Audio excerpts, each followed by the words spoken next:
করছে। হ্যালো সবাইকে, আগের শর্টসে দেখেছিলে পৌঁছে গেছি আমরা মিরিক। তো এই শর্টসে চলে এলাম মিরিকের সাইট সিইংয়ের ভিডিও নিয়ে। সবার প্রথমেই চলে গেলাম আমরা গোপালধারা টি এস্টেট, সবুজে ঘেরা চা বাগানের সাথে পাইন গাছ, অসাধারণ সুন্দর লাগছিল। এরপর আমরা চলে গেলাম মিরিকের মনস্ট্রেটা। এই মনস্ট্রেটা বিশাল বড় এরিয়া জুড়ে। এরপর পড়ন্ত বিকেলে সন্ধে নামার ঠিক আগেই আমরা চলে গেলাম মিরিক লেক, আর ওখানে খানিকটা সময় কাটানোর পর আমরা চলে গেলাম মার্কেটে, আর খাবার জন্য অর্ডার দিলাম টাইপো আর সাথে থুকপা।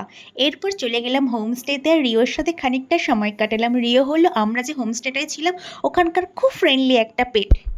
তারপর সন্ধ্যার সুন্দর ভাইবস এনজয় করতে করতে আমরা খেয়ে নিলাম চিকেন পকোড়া আর সাথে চা। তারপর সোজা চলে গেলাম রাতে ডিনার করতে এই অসাধারণ সুন্দর একটা ভিউয়ের সাথে। এই হোমস্টেটার একটি ডিটেলস ব্লগ খুব তাড়াতাড়ি আসবে। ততক্ষণের জন্য টাটা, আর সাবস্ক্রাইব করতে ভুলবে না।